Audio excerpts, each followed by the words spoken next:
Of all the subjects we've covered so far and are about to cover, none is more important than covering the disciplines for success. What's at the core of achieving the good life? The major key to the good life.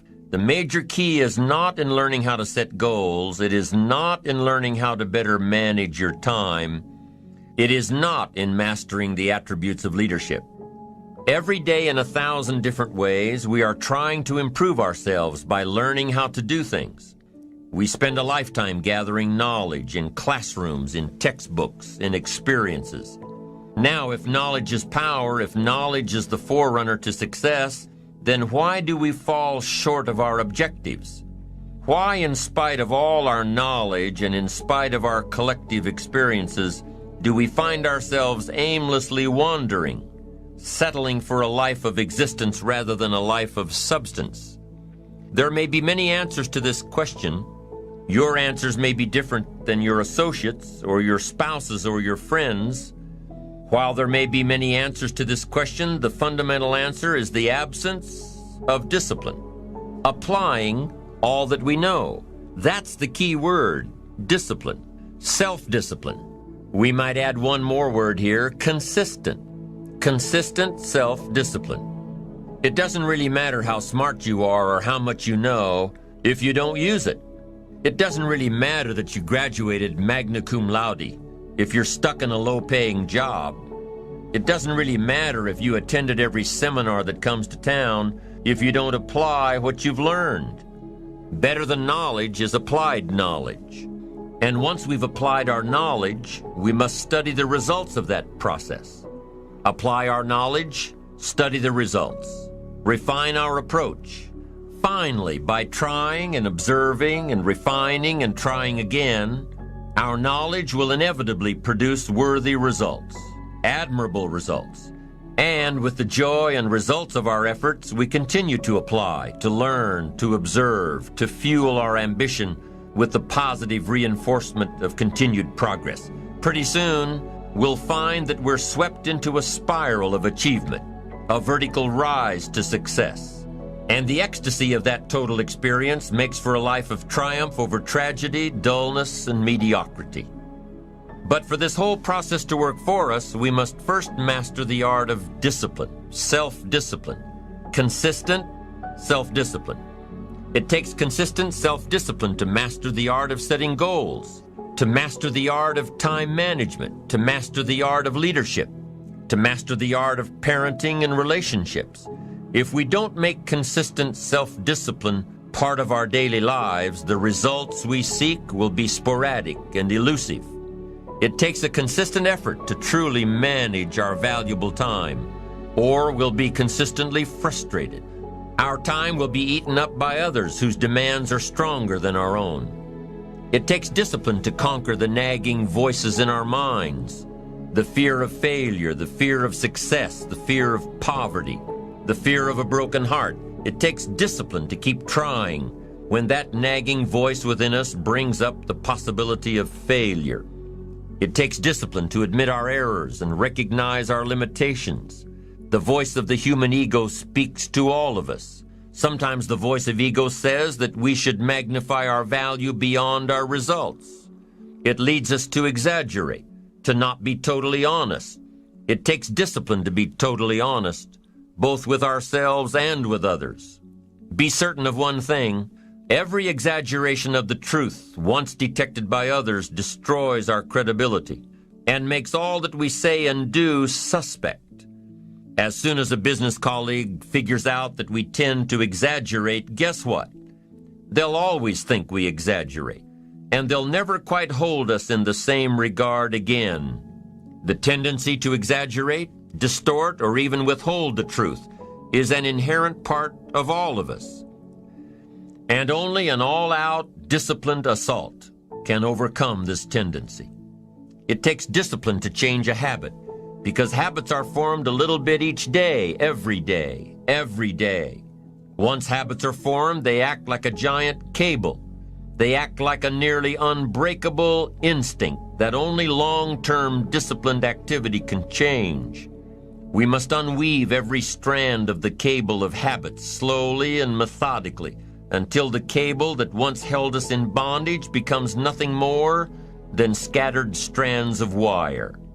It takes the consistent application of a new discipline, a more desirable one, to overcome one which is less desirable. It takes discipline to plan. It takes discipline to execute our plan. It takes discipline to look with full objectivity at the results of our applied plan. And it takes discipline to change either our plan or our method of executing that plan if the results are poor. It takes discipline to be firm when the world throws opinions at our feet.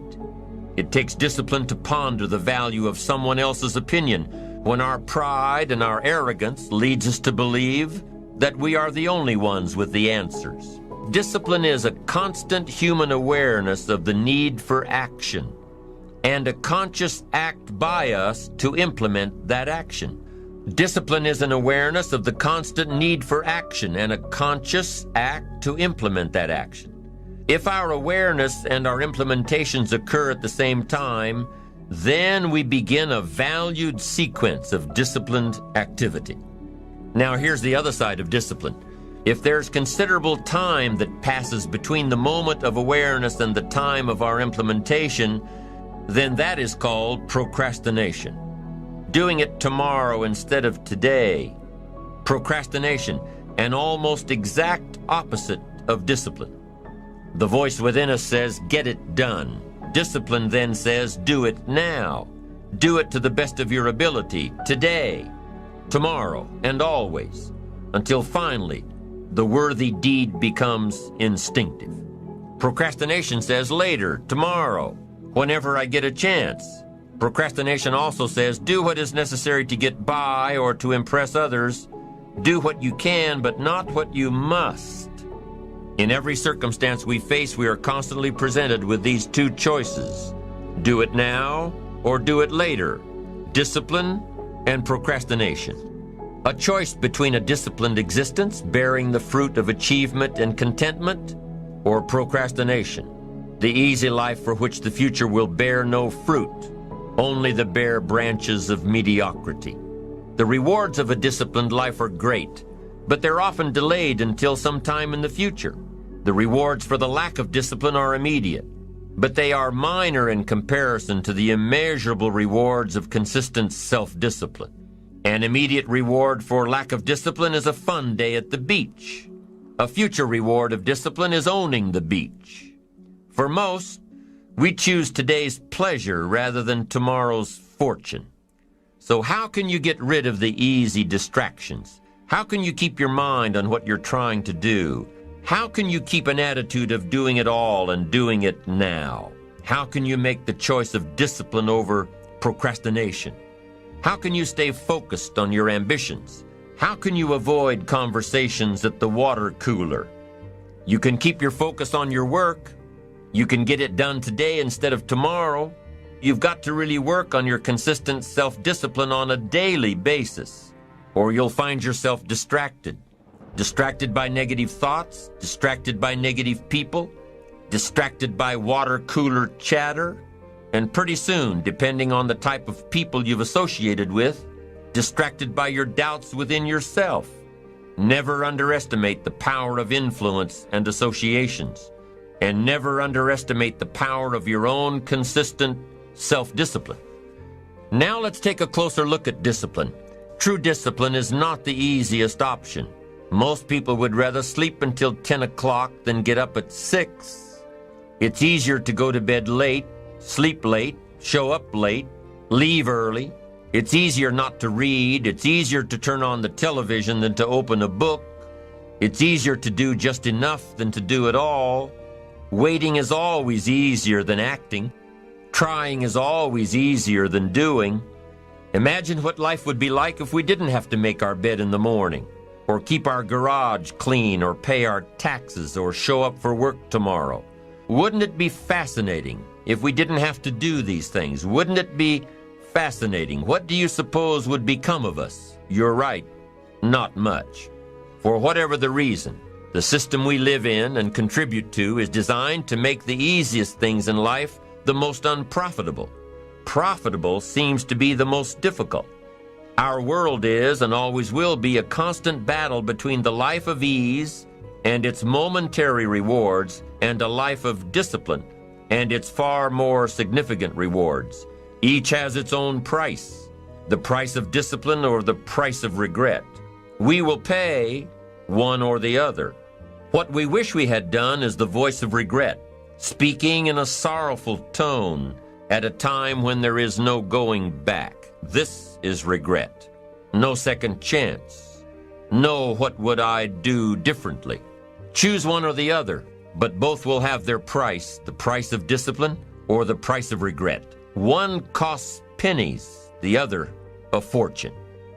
Dostoevsky said, "There are hundreds of young men who would die for the truth, but very few who would spend 5 years studying to know what the truth is."